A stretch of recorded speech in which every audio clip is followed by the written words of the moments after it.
सत श्री अकाल। देश दुनिया देख रहे सारे दर्शकों का स्वागत है। मैं नवीता लैके हाजिर देश विदेश दी अहम सरगर्मियां। शुरुआत करते हैं पहली खबर के नाल। चेन्नई स्थित एक कंपनी ने अमरीकी बाजार तो अपने आई ड्रॉप्स नू वापस मंगवा लिया है, क्योंकि अमरीकी सरकारी एजेंसी ने कंपनी नू सूचित किया है कि आई ड्रॉप्स की वरतों कारण कई गंभीर माड़े प्रभाव दी घटनावां होईयां ने। अमरीकी सरकारी agency centre for disease control and prevention ने कहा है कि अखां दे विच इन्फेक्शन, नज़र दा स्थाई नुकसान ते खून के प्रभाव इन्फेक्शन कारण एक मौत समेत 55 गंभीर मामले सामने आए ने। आई ड्रॉप्स की वरतों नाल 5 लोग पूरी तरह अन्ने भी हो गए ने। अमरीका दे विच एजरी केयर LLC ਅਤੇ ਡੈਲਸਮ ਫਾਰਮਾ ਵੱਲੋਂ ਡਿਸਟ੍ਰੀਬਿਊਟ ਗਲੋਬਲ ਹੈਲਥ ਫਾਰਮਾ ਦੇ उत्पाद लुब्रिकेंट आई ड्रॉप्स की जांच रोग निवारण ਅਤੇ रोकथाम केंद्र ਵੱਲੋਂ की जा रही है। हालांकि भारत में यह आई ड्रॉप्स नहीं बेचे जाते।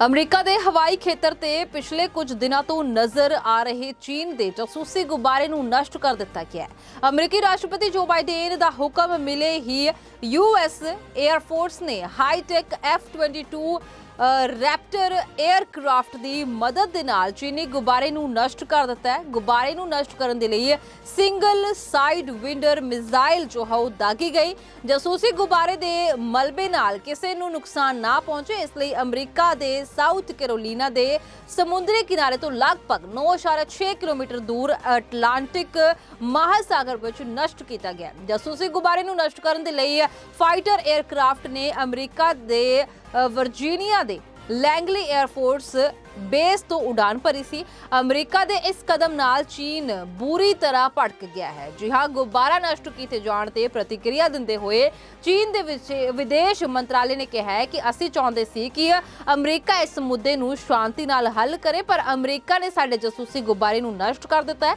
असीं उस खिलाफ अपना विरोध प्रगट करदे हां। अमरीका ने इस नूं अंजाम दे के कौमांतरी मापदंडां दा उल्लंघन किया है। चीन अपने अधिकारां दी रखिया लई वचनबद्ध है। असीं अमरीका दे नाल कई बार इस बारे चर्चा की। असीं उन्हां नूं दस्सिया कि साडा एयरशिप गलती नाल अमरीका दे हवाई खेतर दे विच आ गया है। यह सिर्फ एक दुर्घटना सी। असीं पहलां भी कहा सी कि गुब्बारे नाल अमरीका नूं किसी तरह का कोई खतरा नहीं है। शुक्रवार नूं पूरे अमरीका दे विच आर्कटिक धमाका होया, जिस नाल इलाके विच तापमान दे विच भारी गिरावट दर्ज की गई। माउंट वाशिंगटन, न्यू हैम्पशायर विच तापमान -89 डिग्री सेल्सियस तक पहुंच गया है। घटते तापमान नूं देखते हुए न्यूयॉर्क समेत कई शहरों के करीब 16 मिलियन लोगों के लिए चेतावनी जारी की गई है। वर्मोंट दे विच तापमान -26 डिग्री सेल्सियस दस्सिया गया है। इस दे नाल ही मेन सूबे विच 1981 तो बाद पहली बार इन्नी ठंड पै रही है। इत्थे पारा -24 डिग्री तक पहुंच गया है। सूबे दे विच लोकां दे लई 150 शेल्टर खोले गए हैं। पूरे खेतर दे विच ठंड कारण सारे समागम रद्द कर दिते गए ने। उत्तरी ध्रुव के आले दुआले के खेतर नूं आर्कटिक वजों जाणिया जांदा है।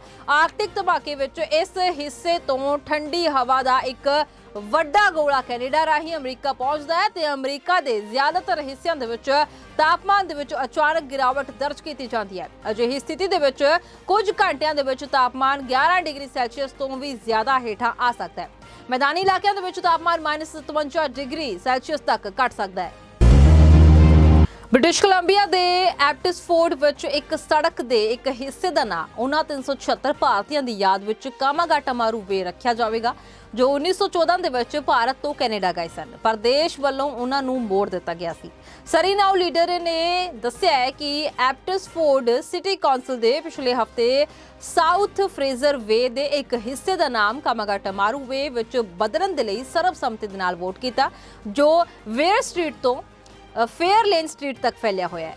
यह फैसला उदों लिया गया है जदों वैनकूवर दे विच कामागाटामारू जहाज विच फसे लोकां दे वंशजां ने कौंसल नूं उस समय एब्बोट्सफोर्ड दे दक्षिणी एशियाई भाईचारे द्वारा निभाई गई मानवतावादी भूमिका नूं याद करन दे लई कहा सी। नाम बदलने के लिए प्रोजेक्ट की लागत $4000 होगी। कौंसल के एब्बोट्सफोर्ड सिख गुरुद्वारे में $10,000 की लागत के नाल एक तख्ती ਅਤੇ कामागाटामारू घटना बारे आने वाली पीढ़ियां नूं जाणू करवाउण दे लई विद्यक किटां देण लई भी वोट दी गई है। ਜਾਪਾਨ ਦੇ ਪ੍ਰਧਾਨ ਮੰਤਰੀ ਫੂਮੀਓ ਕਿਸ਼ੀਦਾ ਨੇ ਹਾਲ ਹੀ ਦੇ ਵਿੱਚ ਚਿੰਤਾ ਜ਼ਾਹਰ ਕੀਤੀ ਹੈ ਕਿ ਜਾਪਾਨ ਘਟਦੀ ਜਨਮ ਦਰ ਕਾਰਨ ਦੇਸ਼ ਟੁੱਟਣ ਦੀ ਕਗਾਰ ਤੇ ਹੈ। ਇਹ ਹਾਲਤ ਸਿਰਫ ਜਾਪਾਨ ਦੀ ਹੀ ਨਹੀਂ ਹੈ, ਡਿੱਗਦੀ ਜਨਮ ਦਰ ਚੀਨ ਲਈ ਵੀ ਚਿੰਤਾ ਦਾ ਵਿਸ਼ਾ ਬਣਦੀ ਜਾ ਰਹੀ ਹੈ। ਚੀਨ ਦੁਨੀਆ ਦੀ ਦੂਜੀ ਸਭ ਤੋਂ ਵੱਡੀ ਅਰਥ ਵਿਵਸਥਾ ਹੈ ਤੇ ਜਾਪਾਨ ਤੀਜਾ ਸਭ ਤੋਂ ਵੱਡਾ ਅਰਥਚਾਰਾ ਹੈ। यानी कि दुनिया के दो सब तो खुशहाल देशों के विचों हर साल पैदा होने वाले बच्चों की गिनती लगातार घट होती जा रही है।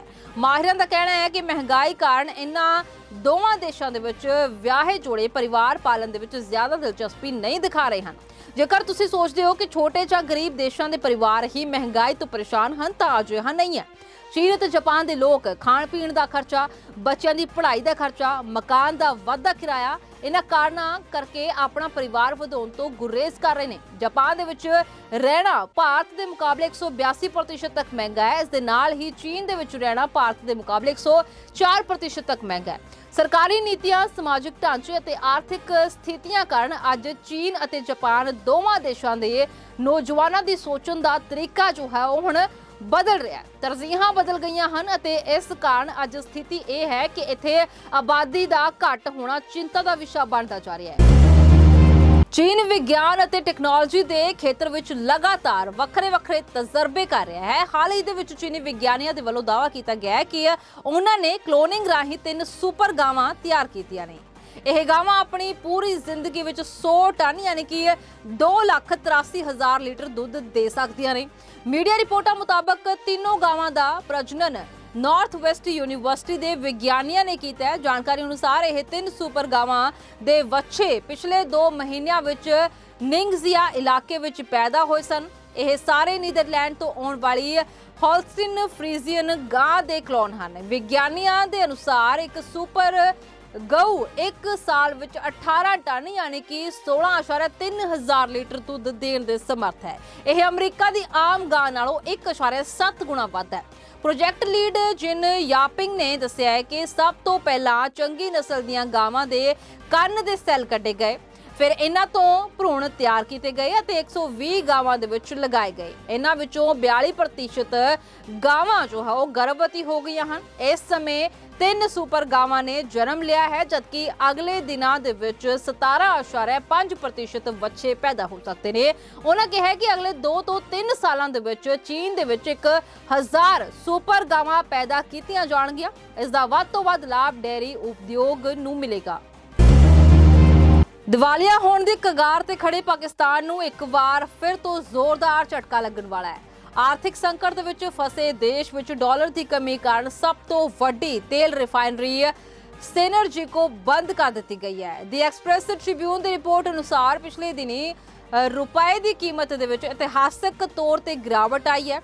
इस नाल कच्चे तेल की दरामद की समर्था ते काफ़ी असर पिया है। अजिहे विच यह मुश्किल फैसला लेना पै गया है। रिफाइनरी दे विच कच्चा तेल नहीं बचा है। सेनर्जी को देश की सब तो वड्डी तेल रिफाइनरी है। इस दे खपतकार हैड सेल्स सैयद अदिल आजम वालों 31 जनवरी नूं पेट्रोलियम मंत्रालय नूं चिट्ठी लिखी गई सी। चिट्ठी दे विच कहा गया सी कि सेनर्जी को रिफाइनरी नूं 2 फरवरी तक बंद करना पवेगा ते यह 10 फरवरी तो ही काम शुरू कर पावेगी जदों तेल दे जहाज़ पहुंचणगे।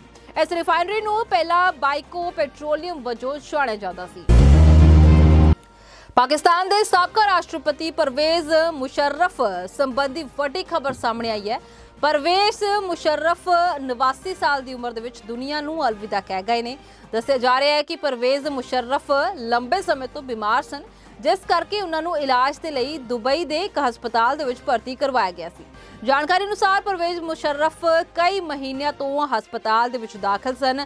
उन्होंने परिवार ने ट्विटर ते जानकारी दिंदे हुए कहा सी कि वह एक गंभीर बीमारी तो पीड़ित हैं, जिस कारण उन्होंने सारे अंगां ने काम करना बंद कर दिता है ते उन्होंने जिउंदे रहण दी कोई गुंजाइश नहीं बची है। इस बीमारी तो जूझ रहे परवेज मुशर्रफ दा अज देहांत हो गया है। सो फिलहाल इन्ना ही, फिर तो लैके हाजिर होवांगे देश विदेश दी होर ताज़ा खबरां। तद तक दिली मैनूं ते इजाज़त, धन्नवाद।